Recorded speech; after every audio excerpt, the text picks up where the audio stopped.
Muy bien, seguimos compartiendo más información y antes de irnos a la pausa lo habíamos dicho que iba a estar con nosotros y está con nosotros el doctor David Valerga, hombre de esta casa que siempre colabora también con Cablevisión Noticias. David, muy buenas noches, gracias por estar. ¿Qué tal? Buenas noches. Bueno, y la convocatoria tiene que ver con esto que ha ocurrido ayer en la apertura de sesiones en el Congreso de la Nación.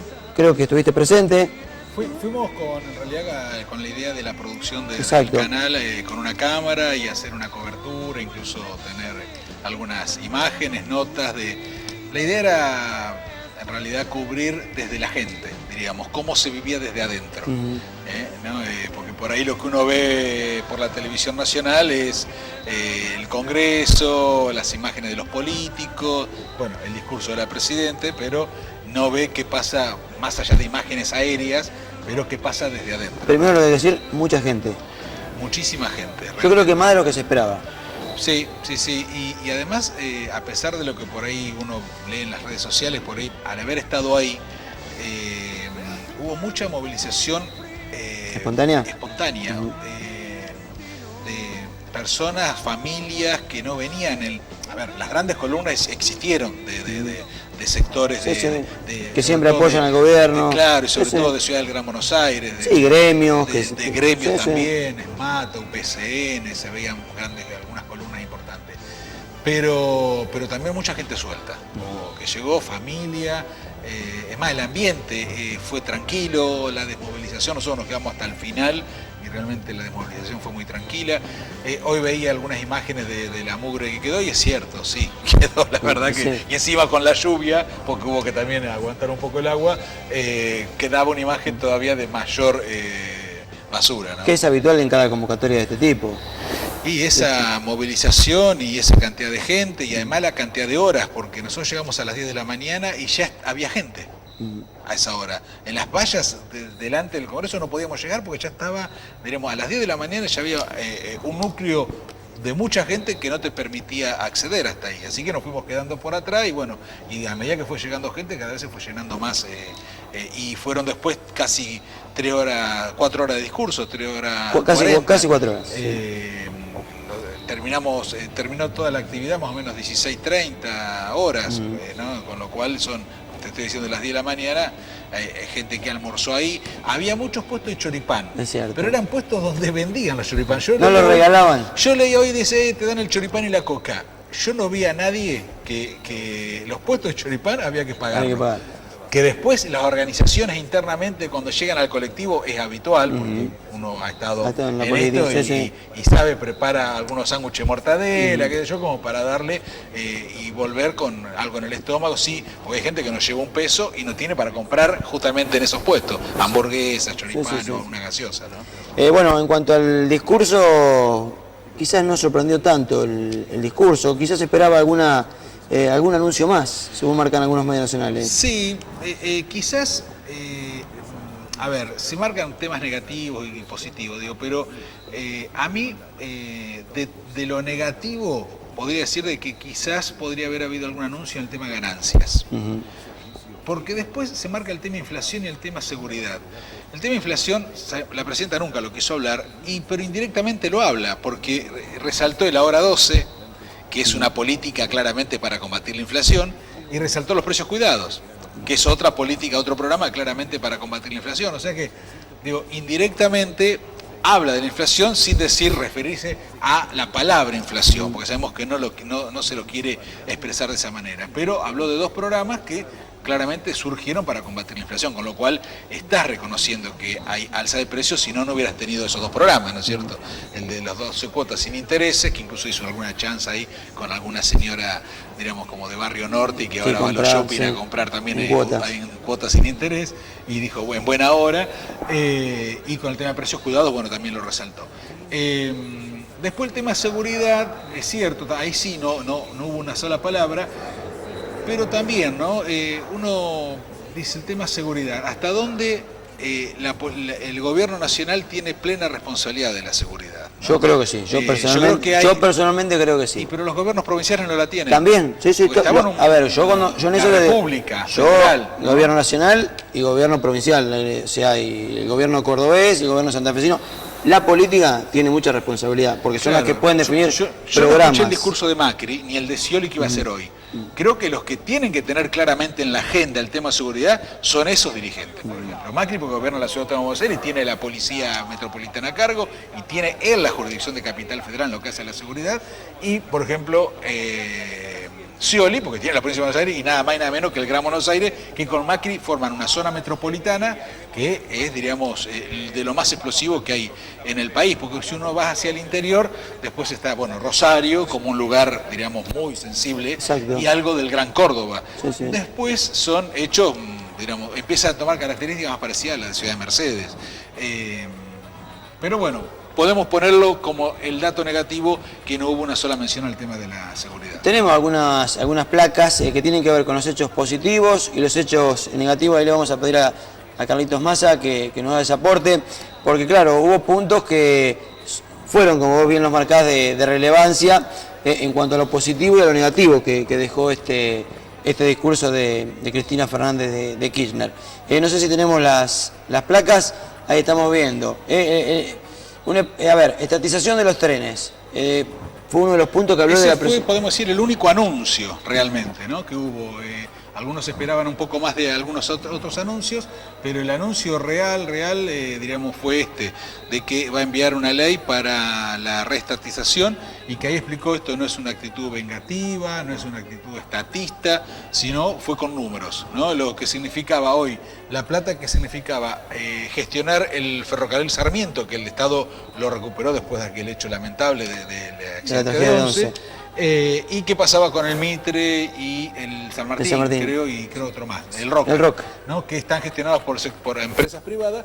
¿Cuánto le sale al Estado gestionar eso? Entonces hizo una diferencia y dice, bueno, conviene que el Estado lo recupere porque hoy por hoy está demostrando ser más eficiente en ese sentido. Sí, con respecto al... Hoy casi que Randazzo se desdijo lo que ayer dijo la presidenta, porque parece que hay dos líneas que finalmente no van a ser estatizadas. Una, ya lo vamos a confirmar, una es el Roque y no recuerdo bien la otra, pero bueno, otro de los anuncios que decía la presidenta, también estaba ahí en la placa, tiene que ver con el tema de jubilaciones. Sí. Y es cierto que este gobierno, a gente que no tenía la condición, la posibilidad, no cumplía con ciertos requisitos para acceder a la jubilación, este gobierno le dio una mano importantísima. Yo creo que por ahí a veces... No digo todos, pero hay argentinos que tenemos poca memoria. Hasta me pongo, si querés, ahí adentro. En la década del 90, 94, vino el sistema de jubilación privada, ¿no?, donde ella lo explicó bien, las comisiones que cobraban las AFJP. Recordemos que incluso las AFJP tenían tanto dinero que eran capaces de financiar, uno veía campañas publicitarias de las AFJP, y eso es porque tenían mucho dinero para poder gastarlo en publicidad. Y además... hubo una política de desempleo muy grave, ¿no? Cuando se fue de la Rúa en el 2001, teníamos una desocupación altísima, con lo cual, y sobre todo de muchos sectores de la sociedad que tenían entre 45, 50 y 55 años, que habían quedado en la calle. Recordemos todos los retiros voluntarios del ferrocarril, de tantos organismos del Estado y de los que dejó el sector privado en la calle, que no tenían posibilidad, los de acá de Dupont, gente que, sobre todo los de mayor edad, que no tuvieron posibilidades de reincorporarse en el sistema laboral, pero le faltaban 5 o 10 años para jubilarse. Que llegaron a la edad y no tenían los aportes necesarios. Así es. Entonces, en el 2005, por eso primero Néstor Kirchner pone la primera moratoria, donde ahí se incorporó un porcentaje, que ella creo que habló del 67%, creo que dijo que se había logrado incorporar gente que tenía edad para jubilarse y se llegó a jubilar, con lo cual había un 33 afuera que tenía edad para jubilarse y no estaba jubilada, y ahora hay un 97% de mujeres de más de 60 años y de hombres de más de 65 que están dentro del sistema jubilatorio percibiendo una jubilación o una pensión. Con lo cual es casi que se ha llegado al universo de todas las personas. Creo que el 97%. Se llegó casi a todo el universo de personas con edad para jubilarse, ¿no? Es realmente un dato. Algunos sectores reniegan de esa actitud. Pero la gente que quedaba en la calle, que no tenía un ingreso, que no tenía la familia, los hijos ya no tenían cómo sostenerlo. Recordemos lo que pasaba, ¿no? Ahora alguien dirá, bueno, pero la jubilación es una miseria. Cierto, que ella habló de la cantidad de aumento, hubo el 2000 y pico, 2400% de 150 pesos que estaba el haber mínimo en el 2003, sí, claro, a 3800 y pico que está hoy, ¿no? Y uno dirá, bueno, pero 3800 no es nada, pero ¿y cuánta gente no tendría ni siquiera eso? Ni siquiera un peso de eso. La placa, creo que si no me equivoco, tenía también otro punto, que tiene que ver con el calendario de vacunación más completo de la historia, según reflejó la presidenta. Son 19 vacunas, y la presidenta no es la primera vez que pone el acento en esto. Se nota que ella tiene como, diríamos, una cuestión muy especial con esto, ¿no? Porque, bueno, es fundamental, sobre todo para el que tiene chiquitos recién nacidos y de un poco más de edad. Y que no tiene obra social. Claro, y además anunció ahí que se iban a incorporar a los hombres de entre 15 y 60 años, creo, también porque dice, si no parecía que una política feminista, que solamente estaban las mujeres de esa edad, y ahora se incorporarían a los hombres que no tienen obra social para entrar en el sistema de vacunación. Y tenemos la otra placa, que tiene que ver con los aspectos negativos. A ver, habló de la pelea con la Corte delante de Lorenzetti, lo sorprendió, realmente se vio en la imagen, sorprendió cuando cargó contra Nisman, algunos hoy le han criticado, cargó contra alguien que no se puede defender porque ha muerto, pero bueno. La denunció penalmente, o sea, ella, a ver, yo digo, si no así como no dijo nada de la inflación, no habló de la palabra inflación, pero habló de estos programas que decíamos, no habló nada de la seguridad o inseguridad, según uno del lado de la mire. Si no hablaba del tema Nisman, no hablaba del tema AMIA, que también fue un tema donde se puso muy fuerte, ahí se puso calentita la tarde en ese momento, y no hablaba del tema del Poder Judicial en general, hubieran dicho hoy muchos sectores, y no habló de eso, le escapó a la denuncia de Nisman, pero resulta que habló de la denuncia de Nisman y que no iba a tener ¿qué iba a decir? Y como está muerto no habló del tema. Me parece que... y ella lo que hizo fue plantear, bueno, la crítica a la denuncia, que no era consistente, no quiso hablar del fallo Rafeca, todo lo contrario, habló de la denuncia y creo que sorprendió a medias, porque hay medios que lamentablemente a veces se hacen los pavos en algunas cosas, porque el juez Rafeca, en su fallo, trae a colación dos escritos del doctor Nisman, uno de diciembre y otro de principios de enero, donde resalta y hace todo un raconto de lo que la presidenta del 2007 al 2014 ante la ONU dijo sobre el tema AMIA, ¿no? Y resaltaba la actitud del gobierno nacional y hasta resaltaba el memorándum firmado con Irán como que era la única herramienta que le quedaba para poder tener declaración indagatoria a los 5 imputados de Irán. Sorprendió después, a los pocos días, por eso ella se pregunta, ¿cuál es el Nisman al que tenemos que creerle?